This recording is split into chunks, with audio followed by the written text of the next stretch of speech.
Hello friends, this is Pastor Artur Pawlowski. I just wanted to point something out to you. Behind me there is a big lineup of about 100 people, maybe more, standing in a lineup shoulder to shoulder.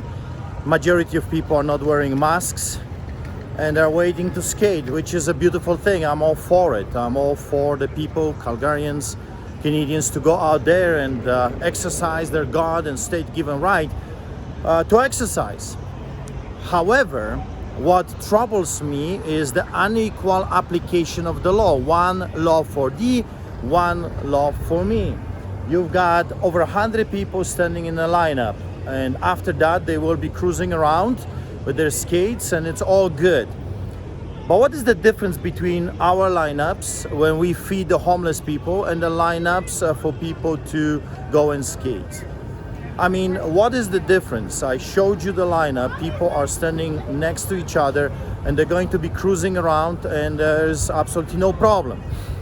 The tyrannical government, the dictators wannabe, Nenshi, Kenney, and the chief of police, they have absolutely no problem with that. It's all cool, it's all kosher.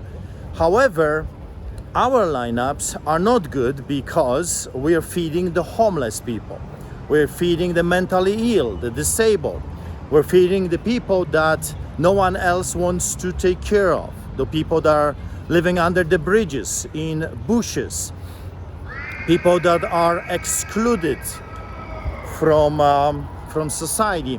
So I'll show you our lineup and tell me the difference. We are here feeding the poor, and over there people are coming to be entertained. Unbelievable.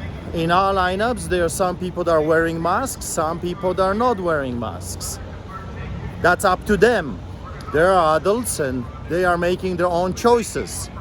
However, for the city of Calgary, for the wannabe dictators, for the tyrants, if something is Christian, it's unacceptable. So look at this.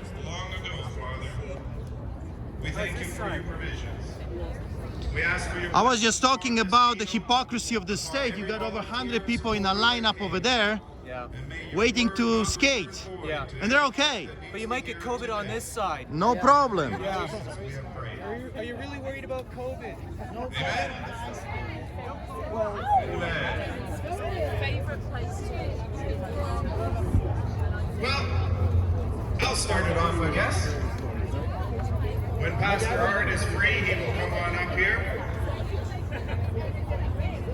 You know, I was thinking this morning, and God put it heavy upon my heart today, to say what has happened to my Canada. You know, this very national anthem that we sing declares us the true north, strong and free. And we hear a lot of people talking about freedom lately.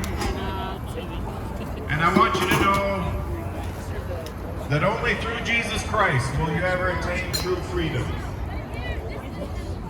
For he who the Son sets free is free indeed.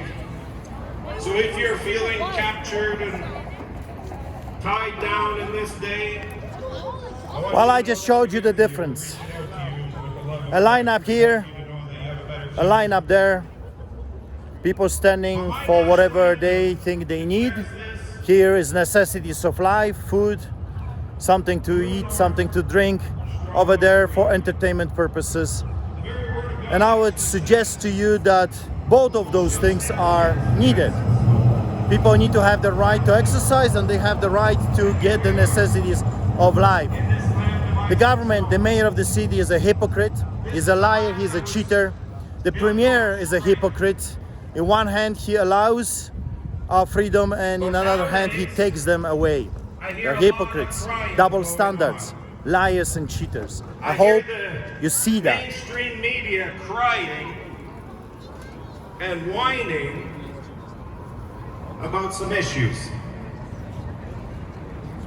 And I would invite that mainstream media to go knocking on the doors of our soldiers who got to sleep in ditches and asked them if they were comfortable with the way things were.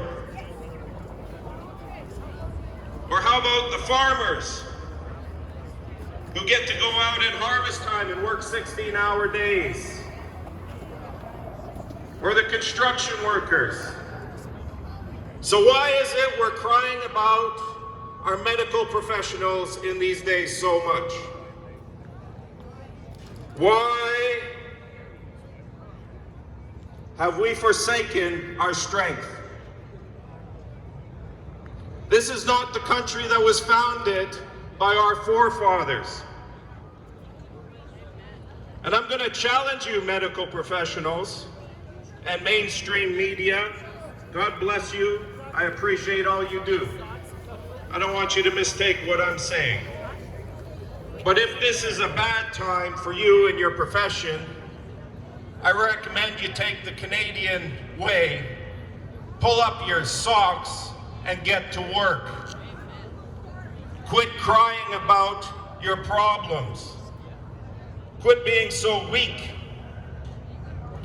And for Jason Kenney and the government of this land, if we're at a shortage of staff in the medical professional field, how about you mobilize the thousands of immigrants that came to this country that have studied for longer and harder in the field of medicine than some of our own very own employed practitioners? How about you liberate them and let them practice what they've studied? How about you mobilize them so they can provide relief to those workers who are too stressed?